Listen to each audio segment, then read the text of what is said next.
Halo Sobat KRS, dimanapun Anda berada, berjumpa dengan saya, Depu Widyadana, dari Balai P2B Jawa 3, dari Klinik Rumah Swadaya, dalam segmen Sinau Bareng. Nah, Sobat KRS, terbitnya PP nomor 12 tahun 2021, itu tentang perubahan dari PP sebelumnya yang nomor 14 tahun 2026. Kemudian apa sih pentingnya terbitnya PP?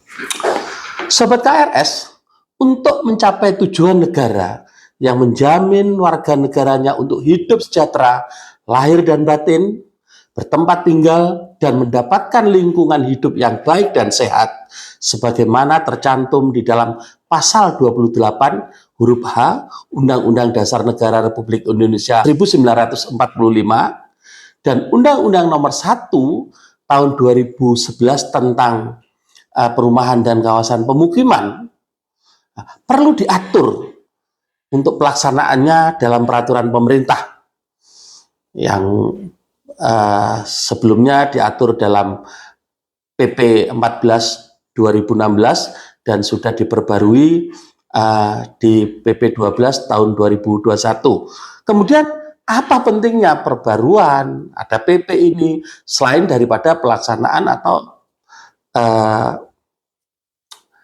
untuk mencapai tujuan tadi? Sobat KRS, penyelenggaraan perumahan dan kawasan pemukiman yang ada dalam peraturan pemerintah itu bertujuan pertama, mewujudkan ketertiban dan penyelenggaraan perumahan dan kawasan pemukiman. Itu tujuan pertamanya. Kedua, memberikan kepastian hukum bagi seluruh pemangku kepentingan dalam melaksanakan tugas, hak, wewenang, dan kewajibannya. Ketiga, mewujudkan keadilan bagi seluruh pemangku kepentingan, terutama masyarakat berpenghasilan rendah, dalam penyelenggaraan perumahan dan kawasan pemukiman. Sobat KRS, penyelenggaraan perumahan dan pemukiman ini merupakan satu kesatuan sistem yang terdiri atas pembinaan, penyelenggaraan perumahan, penyelenggaraan kawasan dan pemukiman, pemeliharaan, perbaikan, pencegahan, intinya untuk meningkatkan kualitas hidup. Gitu. Kemudian tentunya penyediaan tanah, pendanaan, pembiayaan, serta peran masyarakat. Perlunya peran masyarakat ini sangat besar sebenarnya. Mungkin dalam video selanjutnya kita bahas tentang bagaimana sih kita harus bergotong royong, mungkin dalam segmen ngopi gitu.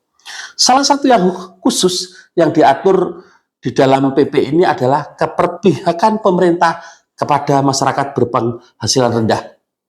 Dalam kaitannya, pemerintah pusat dan pemerintah daerah wajib memenuhi kebutuhan perumahan bagi MDR. Karena masyarakat ini sangat rentan. Karena penghasilannya pas-pasan, rumah subsidi juga sulit untuk menjangkaunya karena syarat yang ketat, harga yang belum memenuhi standar mereka, mungkin gitu kan. Kemudian tentunya harus pemerintah memberi kemudahan-kemudahan dalam memperoleh rumah dari program-program perencanaan yang dilakukan oleh pemerintah supaya tujuan di dalam pasal 28 huruf H Undang-Undang Dasar tahun 1945 itu bisa tercapai. Sobat KRS, dengan diundangkannya Undang-Undang Cipta Kerja, Undang-Undang Nomor 11 tahun 2020 tentang Cipta Kerja, ini tentunya kita perlu melakukan perubahan untuk peningkatan ekosistem investasi dan kegiatan berusaha. Beberapa pasal dalam Undang-Undang Nomor 1 tahun 2011 tentang perumahan dan kawasan pemukiman itu mengalami perubahan. Di dalam Undang-Undang Nomor 11 tahun 2020 tentang Cipta Kerja yang bertujuan pertama adalah menciptakan iklim berusaha di Indonesia yang kondusif dan investasi di Indonesia yang lebih baik.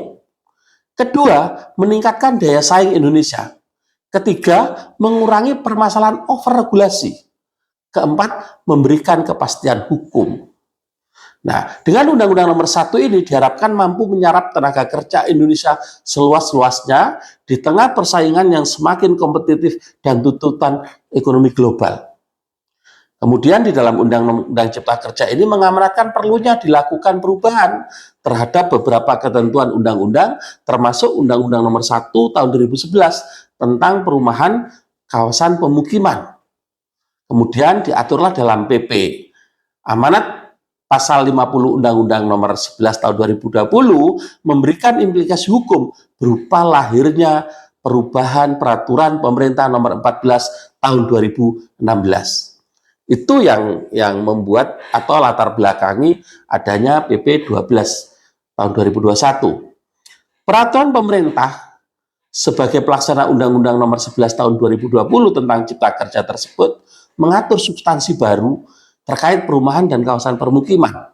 Di antaranya adalah 1. Perencanaan dan perancangan rumah. Ini diatur dalam PP 16 tentang PBG. Standar perencanaan prasarana, sarana, dan utilitas umum. Kemudian hunian berimbang. Ini yang diatur di dalam PP 12 tahun 2021 ini. PBBJ, pengendalian perumahan dan sanksi administratif. Ini yang diatur di dalam PP 12 tahun 2021. Sobat KRS, standar perancangan rumah dan perencanaan sarana prasarana utilitas umum dilaksanakan melalui penyesuaian nomenklatur standar yang diatur menjadi PBG. Perubahan nomenklatur persyaratan menjadi standar serta penyederhanaan penataan kewenangan dilakukan oleh pemerintah pusat dan pemerintah daerah dengan norma, standar, pedoman, dan kriteria yang diatur oleh pemerintah pusat.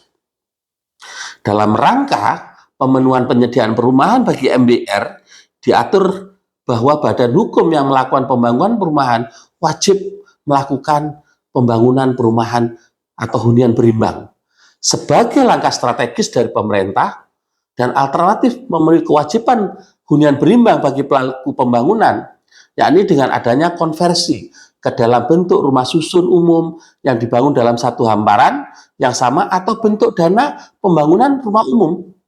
Nah, ini yang dikelola oleh BP3. Sobat KRS, untuk pemenuhan kewajiban serta penyediaan perumahan umum yang layak bagi MBR dan terjangkau, menjamin kepemilikan, dan lain sebagainya, serta pelaksanaan dari kebijakan termasuk dalam pengelolaan dana konversi dan alternatif, maka pemerintah perlu menyiapkan payung hukumnya. Selain itu, Undang-Undang nomor 11 tahun 2020 tentang Cipta Kerja memberikan perlindungan konsumen melalui penguatan pengaturan PPJB yang sebelumnya diatur oleh peraturan menteri menjadi diamanatkan diatur dalam peraturan pemerintah. Ini jadi naik hierarki aturannya, Sobat KRS.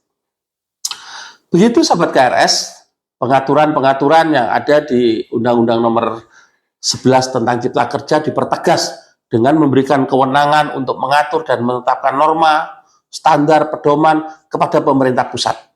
Sedangkan rincian mengenai tahapan dan bentuk pengendalian perumahan tetap menggunakan norma dan ketentuan yang ada di pemerintah existing. Mungkin demikian Sobat KRS, pentingnya PP 12 tahun 2021, kenapa harus ada, kenapa harus hadir, diantaranya adalah karena kewajiban dengan adanya Undang-Undang Cipta Kerja untuk meningkatkan sistem investasi di kita, kemudian untuk lebih mempermudah, memberi kenyamanan kepada para investor, developer, kemudian standar perencanaan yang benar-benar rigid diatur di dalam PP 16. Kemudian ada hunian berimbang, ada pengendalian perumahan dan sanksi administratif.